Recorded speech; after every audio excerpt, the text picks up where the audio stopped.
Pinjam Yuk. Kemudian lagi itu ada Shopee. Assalamualaikum warahmatullahi wabarakatuh. Apa kabar teman-teman semuanya? Semoga semua dalam keadaan sehat walafiat ya. Diberikan kesehatan, kelancaran, serta kemudahan dalam segala urusan apapun itu. Hari ini semangat lagi kita di hari weekend ini, weekend pertama di awal tahun 2026. Semoga kita semakin kuat mental, semakin sehat lagi, dan semakin menambah wawasan. Oke teman-teman, kali ini saya akan membahas tentang gencar pinjol sekarang sudah menyadap semua data-data dari nomor yang ada di HP kita, bukan hanya kondar. Nah, pinjol-pinjol seperti apa ini? Kita akan bahas secara tuntas. Tapi sebelumnya saya harapkan kalian semuanya sudah subscribe channel ini agar channel ini terus berkembang dan dapat memberikan informasi terbaik buat kalian yang galbay. Oke teman-teman, ini dia buat kalian.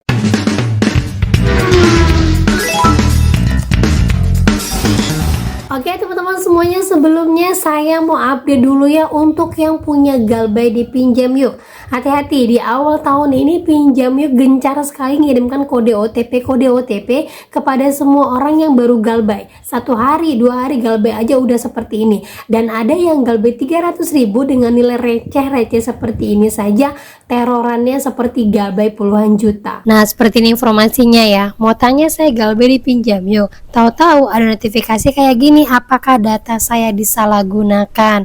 Nah, dilihatkan isi WA-nya itu ada beberapa notifikasi dari berbagai macam aplikasi. Dia sampai bingung nih, apakah benar ini si pinjolnya sedang ngehack datanya karena semuanya mengirimkan kode OTP. Nah, itu dia teman-teman ya. Jadi hati-hati sekali. Intinya kalau ada yang seperti ini langsung hapus ya, blokir saja nomor WA-nya biar nggak masuk lagi ke tempat kalian.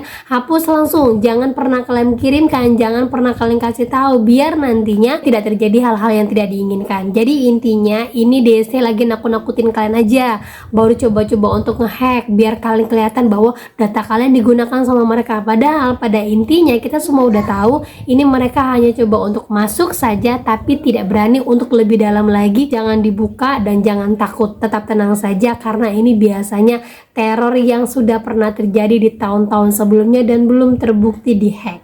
Gitu teman-teman ya.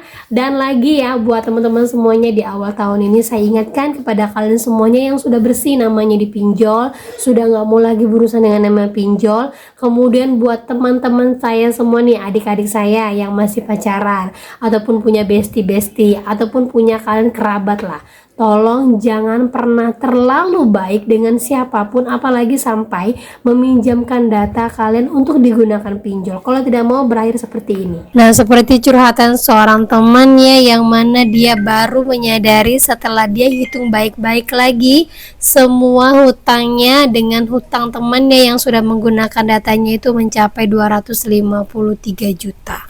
Ini gara-gara terlalu baik dan terlalu nggak enakan ketika orang lain minta tolong sama dia. Ingat teman-teman, di awal tahun please saya mohon kepada kalian, kalau kalian memang tidak punya, katakan tidak, saya tidak bisa nolong kamu, next aja. Jangan punya rasa nggak enakan deh di awal tahun ini. Tolong ya, mulai kita tahu sendiri, kita tidak minjamkan data kepada teman kita aja kita ada kesulitan. Menolong tidak hanya dengan uang, menolong dengan kebaikan seperti dengan tenaga atau menolong dengan kata-kata nasihat, itu sudah sangat membuat kalian banyak pahala.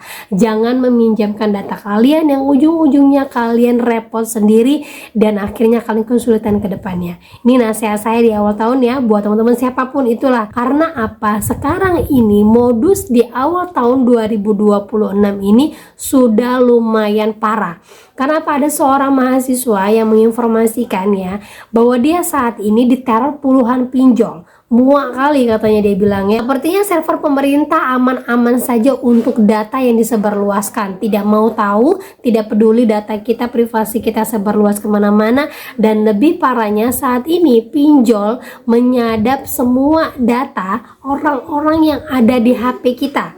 Artinya begini ya, misalnya saya punya nomor telepon A. Nah, ketika saya galbay, pinjol ini langsung nyadap nomor telepon yang ada di HP saya, kemudian data-data si A ini.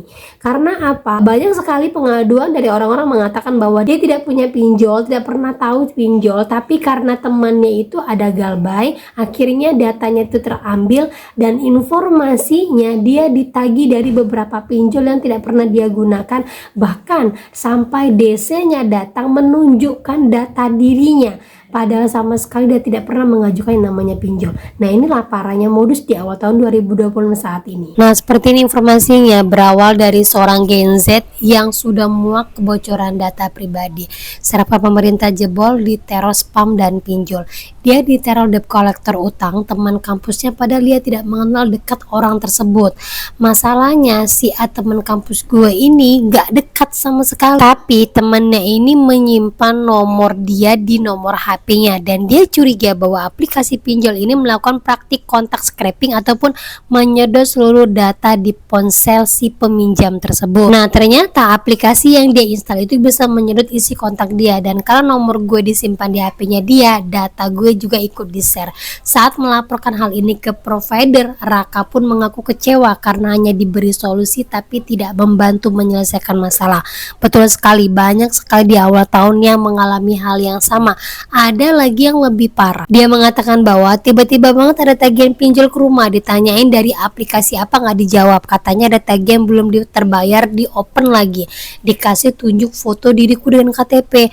Dulu sekitar 5 atau 6 tahun yang lalu memang ada pinjol di aplikasi Aku Laku dan Rupiah Cepat, selain itu nggak ada, dan itu pun udah lunas. Apa ini penipuan modus baru? Tapi kok bisa dia punya data pribadi kita yang dia bawa-bawa katanya. Nah, ini lebih mengerikan lagi kan ya, sudah 6 tahun yang lalu sudah lunas, ternyata sekarang data yang udah lama itu dibawa-bawa DC itu untuk menagih hutang yang tidak kita lagi punya.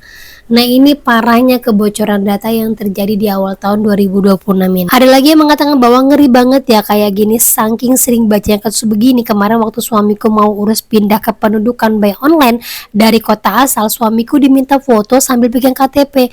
Karena aku ngerasa hal-hal begini zaman sekarang udah nggak bisa dipercaya, akhirnya aku urunin untuk ngurus secara online. Karena keberatan kalau harus kirim foto sambil pegang KTP.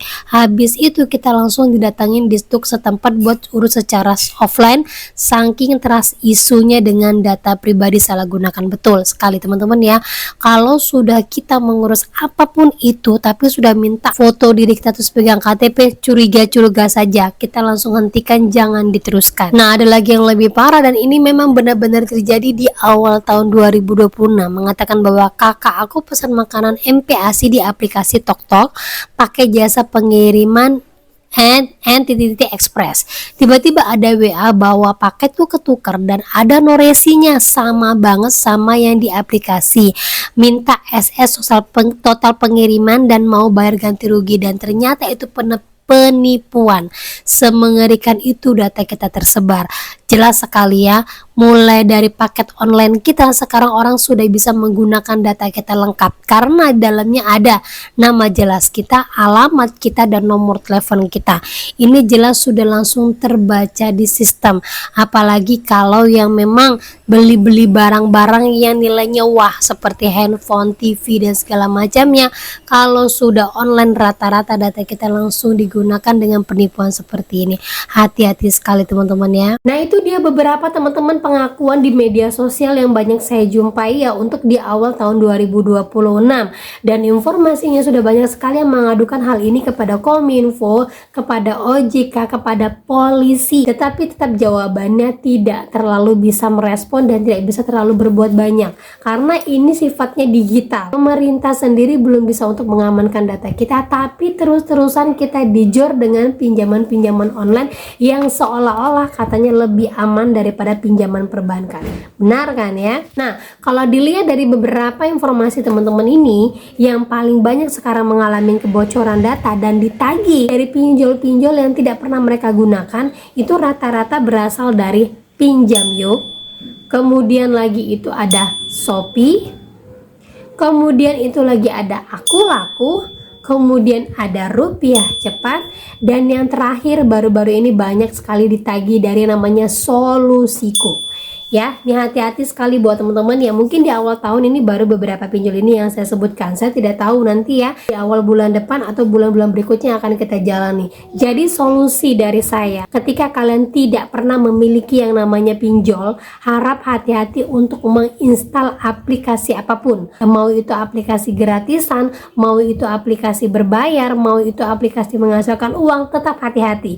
Apalagi untuk pengurusan secara online. Contohnya pengurusan paspor online, KTP online, ataupun segala sesuatu yang online. Kalau kalian sudah diminta untuk foto terus pegang KTP, hati-hati. Kalian langsung berpikir buruk aja. Karena apa? Yang namanya untuk verifikasi itu biasanya hanya muka saja tanpa ada KTP. Kalau minta KTP, muka kita udah, kita langsung gak usah lanjutin aja.